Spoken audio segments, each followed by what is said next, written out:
Okay, welcome to part 4 of this. Why am I doing this? Okay, part 4. I'm gonna try not to cringe as hard. If I have to say something weird, I'm gonna cry. Anyways, here's chapter 8. I pulled off the band-aid on my chin as soon as I heard the other girls coming up the steps of our cabin because the band-aid looked ridiculous. It turned out all the other girls were friends from the summer before. Dylan, Montana, Kylie, Amelia, and Gwen. Why are they white names? Look, one of them said, pointing out the window as the rest of them were working.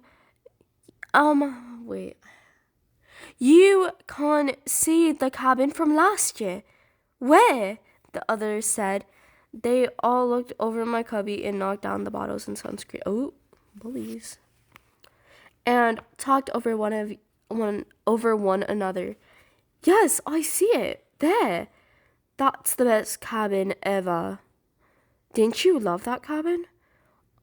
I wanted to pick up my sunscreen because that sunscreen was important to my mom, but I'd only just met them. I didn't want to be bossy. They probably wouldn't have heard me anyway. They were still talking. Remember? One of them said, when Dylan was standing on that rock. And then, for some reason, they all started singing. Something like Desperando from Wild and Woolly West. Where's Desperado? So, oh my god, the stupid fly.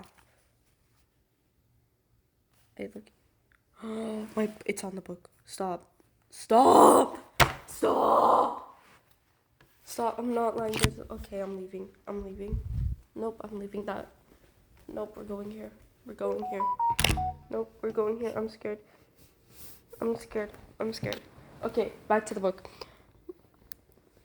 What's Desperando? I asked Joplin. And what's the West Willie? She shrugged. Most of the songs here make no sense, she said. That stupid Willie song was catchy. I couldn't get it out of my head, even after those girls stopped singing. And Hope hurried us across camp for lunch. Chapter 9. We waited in a long line at the dining hall. That line took forever.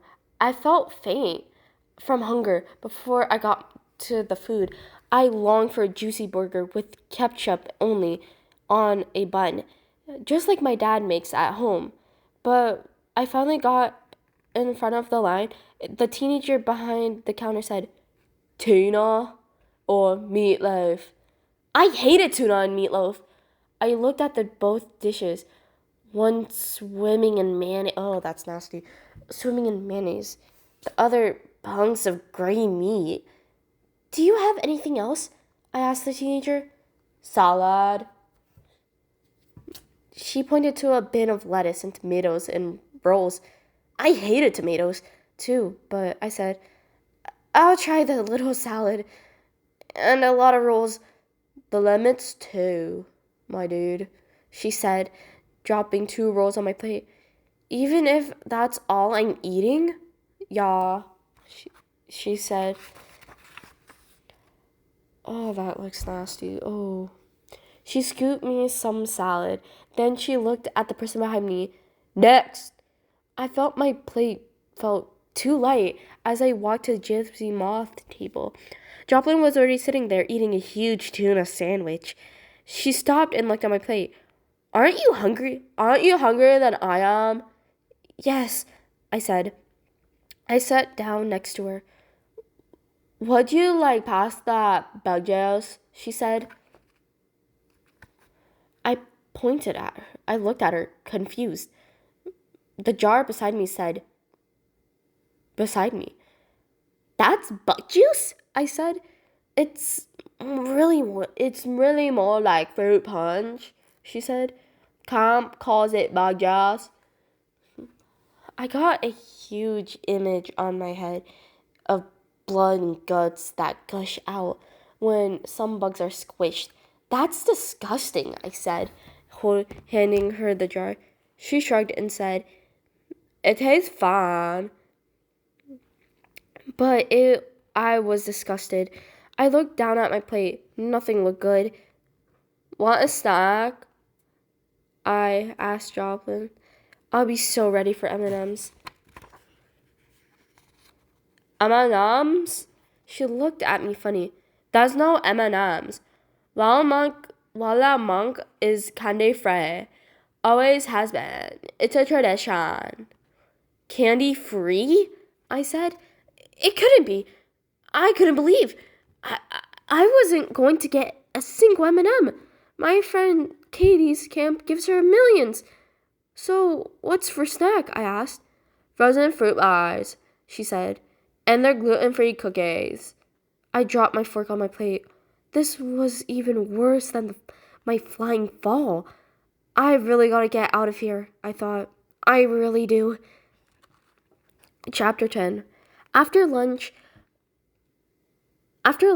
and a camp tour, we stood out on the dock, barefoot in our swimsuits, waiting for a swim test. The woods was rough beneath my feet, and the sun beat on my shoulders, straight through my sunscreen. My stomach hurt too, and not just from hunger.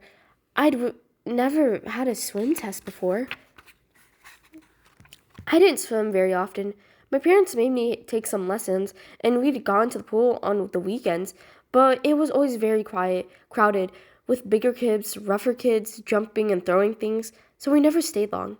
Now, as my face soaked up sun, I worried. What if I failed the test? I asked Joplin. "Nobody fails," Joplin said. "You get put in a baby group," Dylan said. "Not just the baby group," Joplin said. "Just a bunch of teenagers doing the same thing," Dylan said. What a meanie, I thought. I wanted Joplin to lift one foot and squash her. A lifeguard in a red bikini blew her whistle and then said, Here's how the test is gonna go," she said. "Swim to the other dock and back 3 times without stopping. Show me 3 different strokes." She broke us into groups of 2. I swam last with this curly-haired Kylie. We swam into the deeper lake together. I ticked my way up to air fast. I gasped. The water was freezing. So much colder than the pool, I could feel my lips turn blue. The water was muddy too. Oh, that rhymed. Do all this rhyme? Is this a big fat poem and I never noticed? Okay, and I couldn't see a thing as I swam. Kylie kicked me hard too when we were getting started. Splash! I knew it was an accident, but still, it hurt. Then, doing a back crawl, I bumped my head on the dock, and doing the front crawl, I forgot how to breathe. Finally, I pulled myself out of the freezing lake and up to the dock. I stood there, shivering and dripping.